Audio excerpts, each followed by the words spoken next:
During an animal health emergency response, any number of physical, environmental, even psychological hazards can occur. The specific hazards you will encounter during your deployment will depend on the nature of the response, as well as the location, time of year, and weather conditions. This just-in-time training presentation will provide an overview of some of the potential health and safety issues you should be aware of as an emergency responder.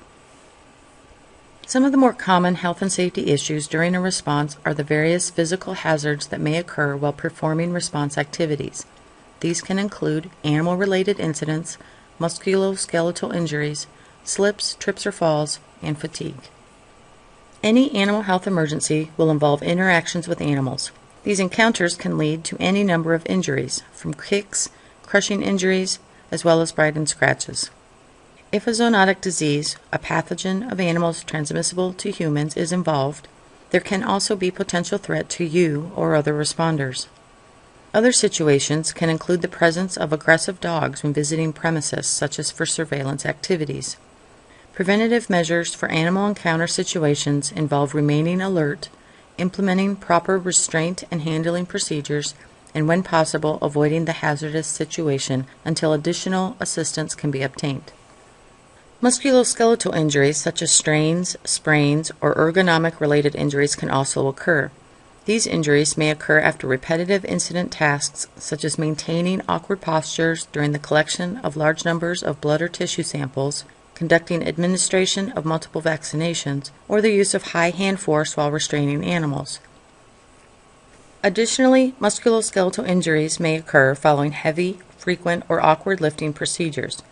To prevent such injuries, practice safe lifting techniques. First, evaluate the object to be moved for its size, weight, and stability, and also note if there are any sharp edges. If the object is heavy or awkward, seek assistance from another person or obtain machinery such as a forklift to handle the task. Only attempt to lift the object if it is within your ability level. To properly lift an object, stand close to the object, squat down, bending at your knees. Firmly grasp the object and slowly lift with your legs, keeping yourself in an upright position. Once the object is lifted, keep it close to your body and within your power zone, the area between your knees and shoulders. Do not twist your knees, elbows, or shoulders. Instead, pivot on your feet. Slips, trips, and falls may occur when uneven, wet, or icy surfaces are present. Additionally, personal protective equipment may limit your range of motion and vision, predisposing you to a fall. Extra care should be taken when walking through the response site and while wearing PPE. Be cautious of hoses, cables, ropes, and anything else that may cause tripping. Be sure there is adequate lighting so that hazards can be clearly seen. If tripping hazards, such as holes or uneven surfaces, are identified, they should be fixed, clearly marked with signs, or roped off with caution tape. Needles and other sharps will be commonly used during animal health emergencies. Needle sticks and cuts can be easily prevented by handling and disposing of any sharps properly. Avoid recapping needles before disposal. Instead, discard the entire needle directly into the sharps container. This eliminates the potential for punctures while recapping. Sharps should always be disposed of in a rigid container that cannot be penetrated by the sharp item. Lastly, account for all sharps after use and before cleanup in order to prevent injury. During a response, extended or unusual work shifts can be expected and will inevitably cause physical and mental fatigue, increasing your risk for operational errors, accidents, and injuries, as well as emotional stress. Be aware of the signs of fatigue, which can include sleepiness, decreased alertness and motivation, irritability, giddiness, headaches, or decreased appetite. When any of these signs are recognized by either you or your supervisor, it is indicative of the need for some rest or time away from the response effort. Next, let's look at some of the potential hazards found from the response environment itself. This can include things such as weather-related injury or exposure to insect vectors, hazardous noise levels, electrical shock potentials, and various chemicals. Extremes in weather and temperature can occur during a response. Hazards from extreme heat situations involve the combination of temperature and humidity, individual tolerance to heat, level of exertion, and the use of personal protective equipment. Sunburn and dehydration can easily occur in these situations, especially during outdoor response activities. Heat-related illnesses are also possible and can range from relatively minor to life-threatening. Heat cramps involve muscle spasms or contractions, usually in the gastrocnemius or hamstring muscle. Heat exhaustion is usually due to dehydration and manifests as paleness, dizziness, nausea, and fainting. Heat stroke is a more severe, life-threatening condition with symptoms of high body temperature, cessation of sweating, and confusion. If any of these signs occur, medical attention should be sought immediately. The best way to prevent heat-related illness includes self-monitoring and monitoring of others for signs of heat illness. Wear sunscreen with the SPF of at least 15 and reapply frequently. Take breaks in the shade to allow your body to rest and recover. Keep hydrated by drinking water or electrolyte sport drinks. Avoid caffeine or alcohol. If signs of heat illness are noticed, move to a shaded area and contact the safety officer or other medical personnel. Cold weather conditions may also occur during response situations. Cold temperatures combined with wet and windy conditions can contribute to frostbite and hypothermia. Frostbite occurs when the skin and body tissue just underneath it freezes. The skin becomes very cold, numb, hard, and pale. Mild forms can be treated with first aid measures. Severe cases will require medical attention. Hypothermia occurs if your body loses heat faster than it can be produced. Signs of hypothermia include shivering, lack of coordination, slurring of speech, numbness in extremities, lethargy, and confusion. A person with hypothermia usually isn't aware of his or her condition. If any of these situations occur, get the person to a warm location and contact the site safety officer or other medical personnel immediately. To prevent cold-related problems, dress appropriately and in layers.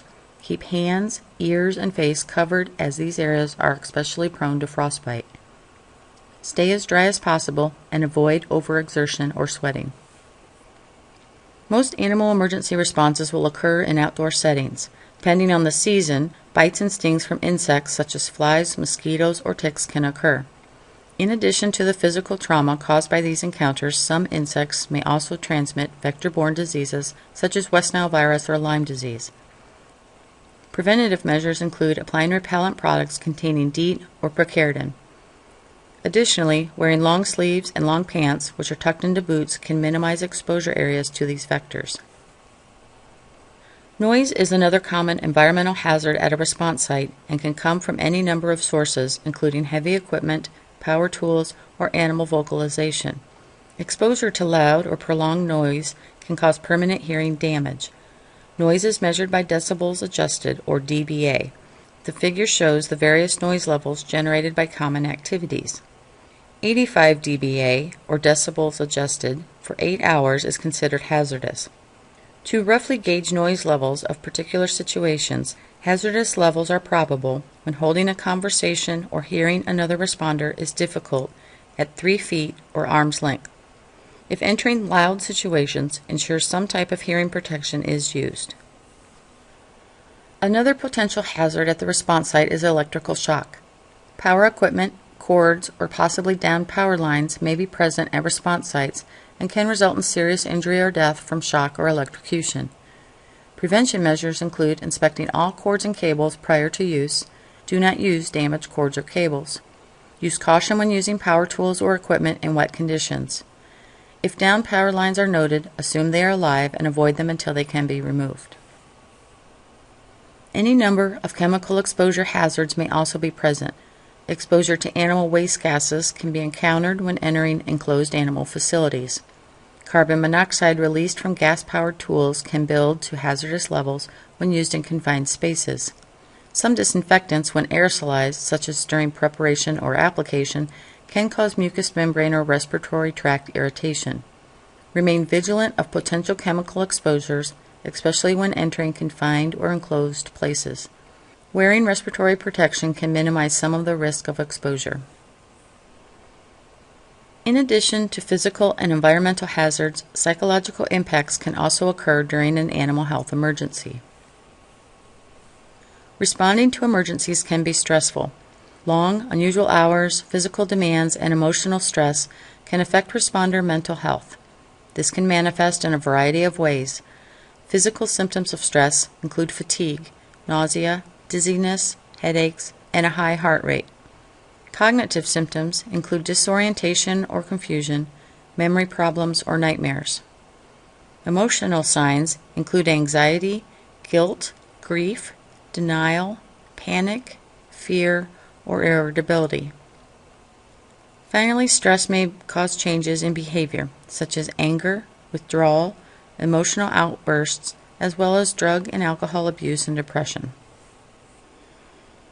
Stress will accompany any response effort, but to minimize the impact, it is important to take preventative steps. These include monitoring yourself and others for signs of fatigue and stress. Take occasional breaks away from the work site.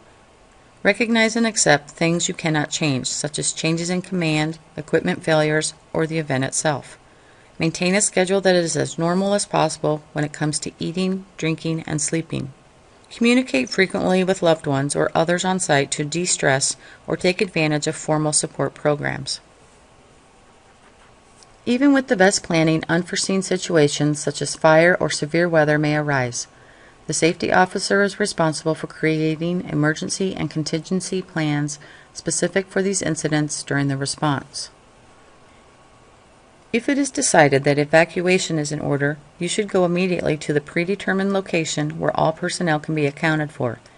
Some situations will require sheltering in place in a predetermined location until the all-clear signal is given.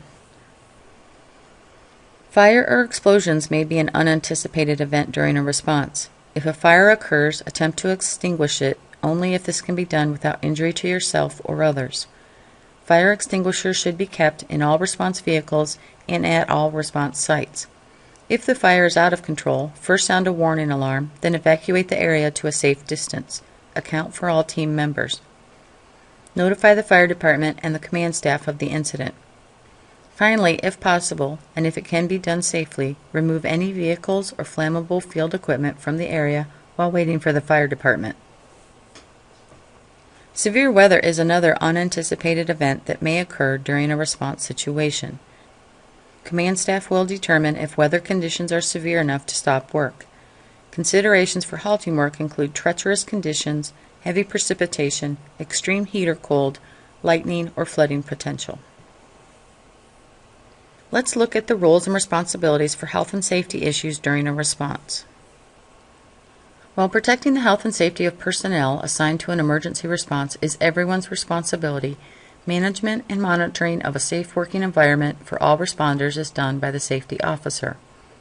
Additionally, the safety officer will identify current and potential hazards, establish and train responders on safe work procedures, and prepare a health and safety plan specific for the incident. If unsafe work conditions are noted, the safety officer does have the authority to issue an immediate stop work order. Other sections of the ICS structure do play a role in health and safety procedures for the response. The operations section is responsible for creating safe work conditions. The finance and administration section handles worker compensation claims, and the logistics section includes the unit that provides first aid to responders.